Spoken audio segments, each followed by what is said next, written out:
The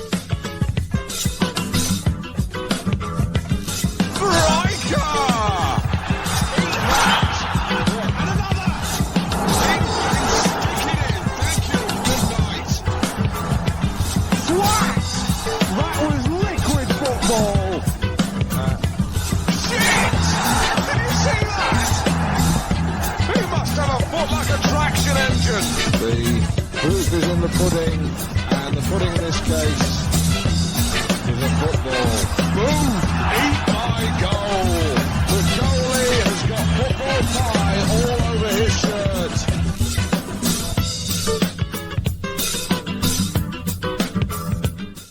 Welcome to this episode of the Down the Pub podcast. On this episode, I am joined by Halifax Wanderers new boy, Gabriel Escobar. Welcome to the show, buddy. Thank you. Really appreciate it. Thank you for having me. Yeah, man, we're super excited to get to know you a little bit better. The fans have kind of liked what they've seen so far, so it'd be good for them to know a little bit about you too. So we usually just start off with a couple of easier questions just to kind of get you in the flow of things. So what's your favorite cheat meal? Favorite cheat meal? Probably like something fried chicken. Fried chicken for sure. Nice. Popeyes? Popeyes, yeah. It's definitely got to be Popeyes. There we go. Your favorite movie or TV show? Favorite movie or TV show? That's tough. There's a few good ones. Narcos is pretty good. For sure, that's up there. Peaky Blinders is also one that was really good as well. Nice.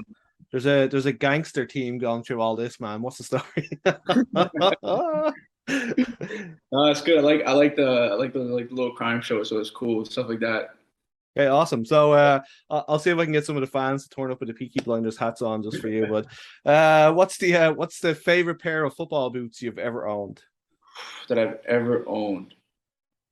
I would have to say that I've ever owned. I used to have the old the total 90s, the Ronaldinho, the golden white ones. Love it, man. Yeah, okay. for sure. So are you Nike or Adidas or? I've been back and forth, like throughout the academy at Vancouver. Like you have to wear Adidas at one point, like it's mandatory. But then I've always been a Nike guy through and through, for sure. Love it. So how did the move to Halifax happen? I guess would be the first question. Well, like it was tough, for me in the beginning because so I left the Vancouver Academy around 2019, right before COVID hit. And I had a few things set up in the CPL and stuff, right? But then COVID hit in April, and my things were set up in March. Sorry, my things were set up in April, and then COVID hit March.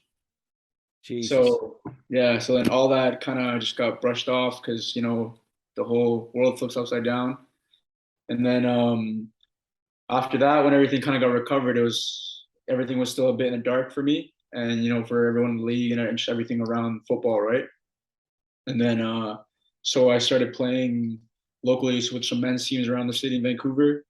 Because one of the things about me is that adversity doesn't really bother me.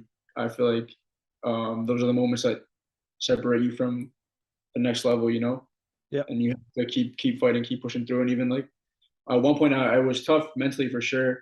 During the COVID and everything, my dad sat me down. He told me, he's like, listen, he's like, you can only do what you can control. So you can stay fit, do all the right things, and when opportunity comes, you got to take it.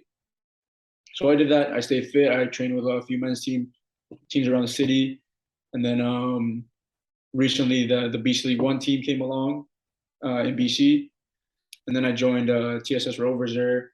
We had a pretty good season. We won the league. So, I felt like I had a good season overall with them.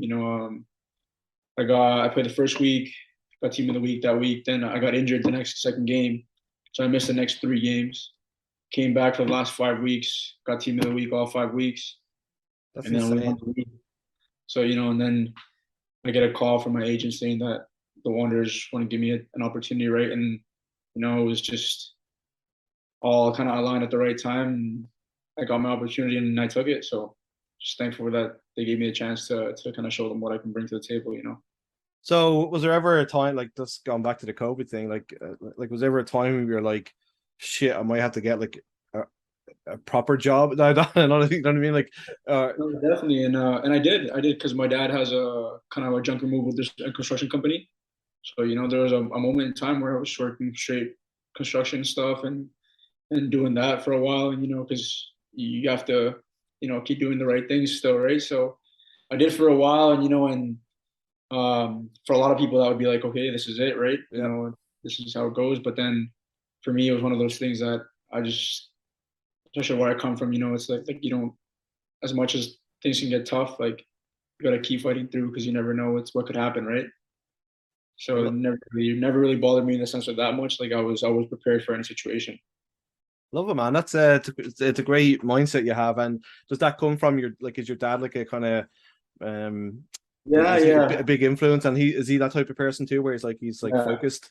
yeah, for sure. My dad's a big influence in my life for sure. He's kind of the one that because I was born in El Salvador, right? And I moved here when I was 7.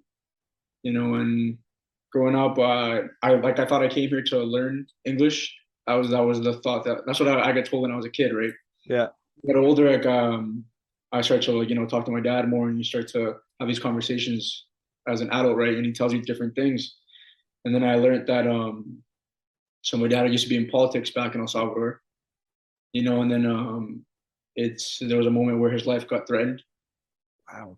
Yeah, so then he knew what he had to do, if his life was being threatened, then family and stuff, things, right? So he knew that if he had to get out before something, took place, he came up, and then my aunt was living in Vancouver at the time. So and then my dad came to Vancouver before he knew the city and stuff, so he thought it's a good place. And then my mom as well was working for the consulate of El Salvador in El Salvador, but then she got the opportunity to be able to be transferred to Vancouver as well. So that helped out a lot. And then the decision came along that it was better for our family to to immigrate over to Canada and look for a better opportunity, better life. And that's why he's a big part of my life. Just for him to give up so many things in his life to give us a better life. And the challenges that he's gone through, he definitely motivates me in my life, and and kind of shows me that hard work always like pays off in the adversity of like the things that life brings at you. You always got to be prepared for anything. So he's definitely a big part of my life. That's crazy. It must have been like, you're there feeling bad about like your football career and all that kind of stuff. And it's like, dude, somebody tried to kill me. Yeah, Get over it. then you realize these things. You're like, okay, it's you gotta focus on the things that I gotta be grateful for the things that you're able to do. Be able to play soccer still. You gotta be thankful for those opportunities that you get. So it definitely opens your eyes. So, so did you come in on trial, or was it like a straight up like transfer? Well, no, it was more of like a trial to sign sort of thing. But like definitely more of like a trial, right? I was here for the week. They gave me the week to prove myself, and and because obviously you can't just bring someone pure, just you haven't seen them and stuff like that, right? So came in for the week.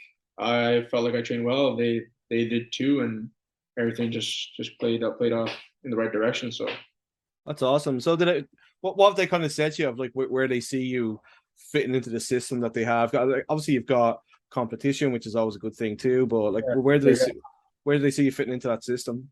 Well, right now, it's tough, coming into the way the team was set up, everything. Obviously the coach has his vision that he has set up with the current players he had. So it was mostly about me just kind of earning my spot and because just earning my spot and being able to fight for that position, right? And helping the team out in the ways that I can, like in my attributes as well. So that was kind of the main thing that I got told. And like, do you have you and Tabby built up like a little bit of a healthy rivalry, like as a kind of a bit of respect there? We're good friends, of course, and especially like as a team, like as much as you have the competition between teammates and positions and stuff like that. At the end of the day, you have to understand that you are a team. And as much as like I could start the one game, he could start one game. In the end, we have to support each other because at the end of the day, it's about the 3 points, right? It's about all of us together. So So that's the main thing. so obviously our results have been kind of up and down. It's been a bit of a roller coaster the last couple of weeks. What's like coming back from Edmonton? Everybody kind of expected us to win. It was kind of a crazy game, but like, what's the mood been around the squad this week? Like, is people still focused on the game on Monday, and how is Yeah, everybody doing? everyone's been kind of like in the zone, because we knew that, the expectation everyone had for us going into that game. And, and it just felt like obviously the mood after the game was, upsetting for everyone. We knew, that we let the fans down, and we let ourselves down as well because it wasn't to our standard, and I felt like that was kind of just like another reason to help us stay focused, and refocus, which is the main thing, and kind of push each other as much as like, things can get down. The most important thing is that we stick together. That's the main thing, and help each other through this because we're still got time, still got games to go, right? Yeah. And the season's not over. The season is over until the last game, so we have to keep going and pushing each other. Love that attitude, man. It's it's been a tough season for everybody, but it's nice to know that there's still a focus in these last few games. Yeah, for sure. Like I understand, especially for the fans, like that's the main thing for us. Like we, in the end, obviously, we love to play a game, but as much as we love to win and succeed, obviously you want to do it for the fans as well because they're the ones that come out to cheer and support us, right? They're the ones that are buying the tickets and doing all this, and it just, especially when you win, the happiness that you bring towards the fans and the city is just it's what really matters. So how are you finding getting up to like coming from the season with TSS and coming out to Halifax? How are you finding getting up to speed with everything? Because obviously It was pretty good actually because the final for the BCL one was on August 1st, and then I came here. I think it was August 6th. So I was still fit. I was still, I wasn't coming off, a break or anything. So I came in fit right away, which helped out. And and then coming in from winning that beach league one, that mentality of okay, what can I do to help the team out now? What can I bring to these guys to help, motivate them and push them any way that I can. That was the main thing that crossed my head. Nice. So somebody had asked me to ask you, what players do you model yourself after? Is there a player where you're like, like I'm like Marcello, I'm like Ashley Cole, or who do you think that you most play like? For me, it was more of a Patrice Evert type of player. Nice. That was, yeah, for sure. In that sense of just, and I would also say probably um Maldini in the sense of like the aggressiveness. I love that. That's probably the two players for sure. That's it. That's a fucking good mixture.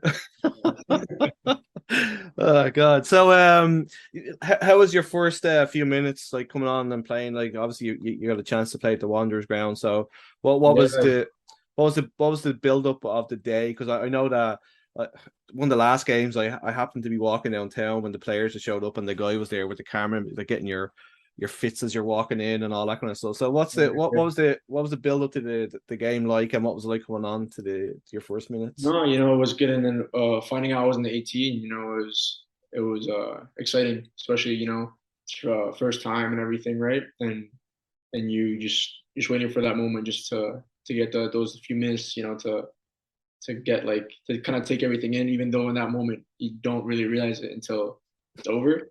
But it was exciting, then being in the dressing room, being in the 18, and then warming up in the sidelines as a game was going on and seeing the crowd, seeing all the fans.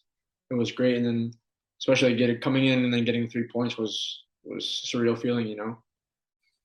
Yeah, and it was one of those things that we'd be kind of had been going through a bit of a rough time, and then we had like 2 wins back to back, which lifted the mood up big time. So that little lap of Wanderer at the end must have felt pretty nice with on the back of the 3 points. Yeah, it was good, yeah, for sure. And like, I saw it from the other game that because I watched the game against I think it was Valor. Yep. I watched that game, and I saw the lap after the game, right? And I was in my head, I was like, "Oh, if I have to experience that." So, I got to do it after that game. It was great. So like I've always kind of wanted to ask you guys this. So how much effort you put into getting ready for the game? Because like when I go to work, like I look like a bum because I'm just like it's work. I don't give a shit. But you've got the guy with the camera, and then he puts it up onto Instagram and all that stuff. Like, is there a big thing for the day where you pick out your clothes and all that kind of Nah, stuff? for me, it's one of those things. Like I realized as I grew up in an academy, because when I was younger, I would put a lot of pressure on me before games. Right, I'd be like, "Oh, I have to do this, right? I have to do this, this, and this." Right, but then I feel like once you do that, you put more pressure on your head and your thoughts and everything. Right. So I started to realize that it's better just take it as end of the day. Obviously, you're more focused and everything, but take it as okay, I get to play another day. You know, now I can start to focus on the things that you can control. The first pass you do and everything, right? The first couple touches in the game, and then once that kind of builds up into the game, then you just start, everything just starts flowing into its place, and it's just I feel like that's definitely the way to do it. Wake up in the morning, have breakfast, and then get ready for the game. You're in the locker room, you start focusing on what you can control, and then as you get into the game, you start working on and start doing the things that you can't control, and that just kind of builds you up throughout the game. So how much effort do the guys put into like picking out their outfit for turning up at the ground though? There's definitely a few guys that take some time to pick out their outfits. They wanna have a little runway dip before the game. Because there's a barber in Halifax, and I think that Policey's been to see him like every week. Like there's a picture of Policey and they're getting something done to his hair, man. It's just like it's crazy. It's funny as hell, but it's just like he needs his haircut for sure. He's big on looking fresh all the time. So as you mentioned there, you're a part of the Vancouver the Whitecaps Academy. Like, so there's a couple of the guys in the team that were there too. Were they there at the same time as you? And yeah, Jake Ruby and Marcello were both at the same time when I was there. Jake Ruby and I played together for a while. We made it to the semifinals as well together, so it was great, seeing him again when I got here. And obviously me and Marcello as well. We live close by back home, so we kind of like knew each other as well with that. So it was just good seeing the guys when I got here, and they made it more welcoming as well. So it was great. And then Campagna's come in too as well. And then Christian came in, and I was there before Christian in the academy, right? And then he came in, so I kind of like, I kind of helped him come into here to like welcome him. I told him everything, how it's gonna be, and I feel like everyone in the locker room as well is pretty welcoming, which is a great part as well. So it makes you feel like right at home right away. So that's awesome. So as you mentioned there, you're a champion with TSS Rovers, like in the first season of the League One BC. So what was the setup of the league like? Because obviously it's the first season. What was the competition like? What were the players like you're playing against, and what was your overall experience? Oh, the experience was great. Honestly, for a first year, like everything was set up great. The competition was definitely there. Everyone was competing throughout the season. There was no team that was just superior to anyone. It was great. Even like throughout the games you go to, the fans would come out and support the teams. The quality of players that were there, obviously, from universities to ex Whitecaps Academy players, ex this players. Like there was players from all over, so it was great to see the BC get something to help football grow in the city, right? In the province and in the city of Vancouver and everything. So it was great. So would it been like a fan? That was like their big thing was like they were kind of fan owned and people got to buy a piece of it and stuff like that. Yeah. Like that's kind of unique for Canada. So what was that like? I can just imagine like a fan who's like spent $100 to be a part of it, like giving you a hard time saying I pay your wages or something like that. But what was that? What's that kind of? It was great, to be honest, and it was the fans were fun. Everyone. And as much as like they want to yell at you, it makes the game more interesting. So it was good. I had a great time. You're obviously TSS were a semi-pro team, and you're moving back into the professional kind of situation. So I kind of like to get a gauge from people of what it's like to switch from that semi-pro setup to the professional setup. So what would your week be like playing semi-pro with TSS, and what's your week like playing for the Wanderers? I mean, like with TSS, it was one of those things where we trained every day. So it was we trained every day. It was in the morning as well. So it was professional to the highest extent that you could have. We trained every day. We we'd have meetings about certain games and stuff, right? As professional as you can make it. So, which helped a lot, transitioning into this as well. And like, even for me being in the White Cats Academy for so long, you get built up to be a professional, right? Yeah. So throughout my career, wherever I go, I always hold myself to a standard of a professional. You have to, because that's the way you're gonna succeed in this game, right?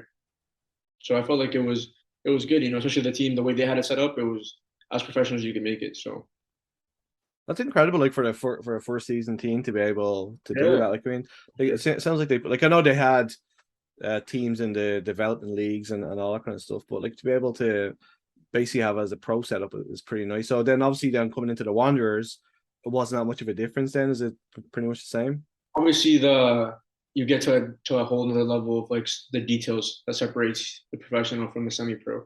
That's kind of the main difference, and that's what is a big difference in the game. Professional and semi-pro is just the details, right? Those little things are what separates, that's the more just the small the margins that make up being a professional, right? So do you got, like, with the Wanderers, like, do they give you like game tapes and they kind of analyze everything? Yeah, we analyze things. We analyze games before, like who we're gonna play as well. Certain players obviously we have to look out for. And what we can do better as well, things like that. So that obviously helps you as a player. It helps you be prepared for every game, every situation that comes along. It gives you pictures of in your mind of what to look out for. So it definitely helps you out a lot. And what's the dynamic like? Where I talked to a couple of players at the kind of start of the season when Alejandro had come in. So what's the dynamic like with him and Stephen at training? Like, is Stephen like in the middle of everything, and like Alejandro's kind of looking out, like kind of sitting back and watching what's happening, or is he right in there with Stephen? What's the dynamic like? It's a mixed match of both. So like once in a while, when we'll take charge, then we'll look out, and then he'll come in, make a few points, and then one will sit back, they'll do their thing, then he'll come in, do their points. So it's a good mix of both. It's great to have both guys, analyzing certain things that they obviously see and help out each other and the team as well. So that's also very good. And are you also finding that they're helping you with your game with the Yeah, details? yeah, definitely. There's the details that they talk to you after certain drills and things, right? And they tell you, what you should do, this and this. So obviously having that extra set of eyes, helps out a lot. Somebody had asked me to ask you, how did you get your nickname? El Tigre. Well, My Tigre, Spanish is terrible. yeah, Yeah. El Tigre. So that means the tiger in Spanish. So I was with the national team, and there was a play where we had an inter squad against the first team, and we're getting ready for qualifiers for the World Cup, and we're playing inter squad, and there was a play where they had a corner. Sorry, we had a corner, and then ball came in, players in the box, and then they broke out on a counter. And I started sprinting from their goal to ours, all the way across the field, and then made a tackle right at the end. Went to pass the ball. And then one of the older players from El Salvador was saying, like, that guy hunted the ball like a tiger. So the guys started saying, "Hey, El Tigre, Tigre," and just stuck, and then once that happened, then I brought it back to Vancouver. Players in Vancouver when I went to preseason with the first team started calling me that, and then it just That is stayed. that is fucking awesome. I love it.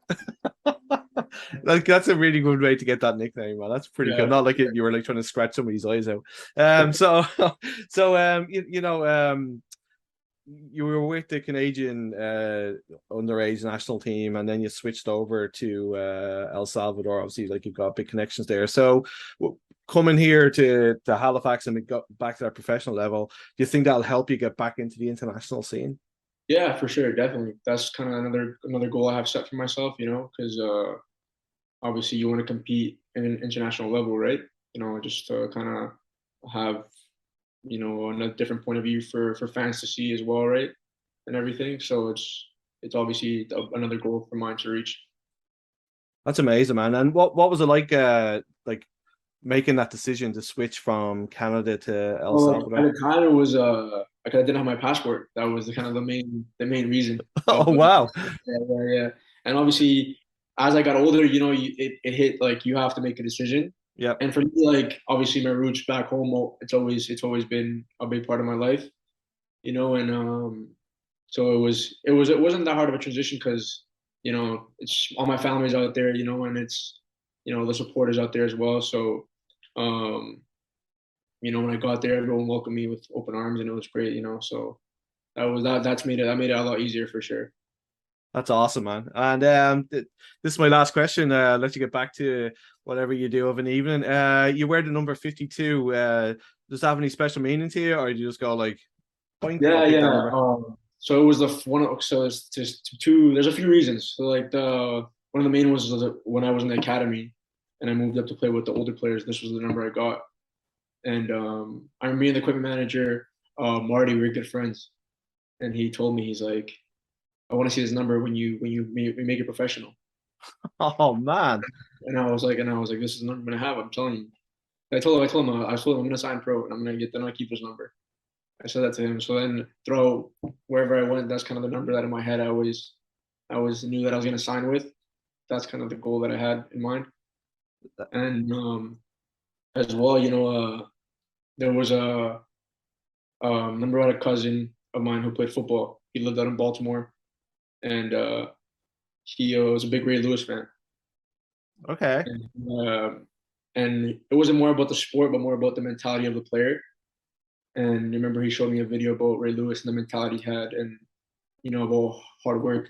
And I started like watching some of his videos and learning about him, and just like the mentality he had about hard work and how important hard work is, and discipline and all that stuff is a big reason as well, because I looked up to that. You know, a big part of me is hard work. That's one thing that no one could take away from me.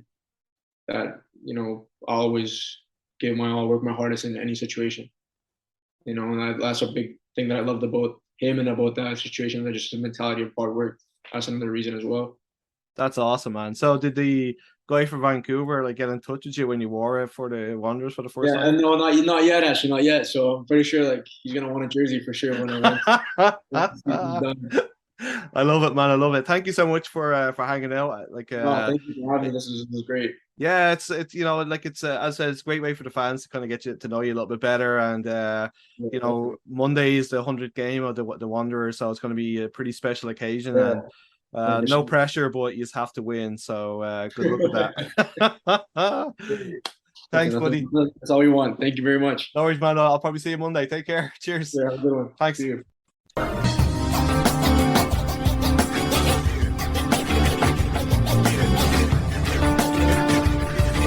Vote, please. Right vote, please. Time to drink or vote. Get out. Out to vote.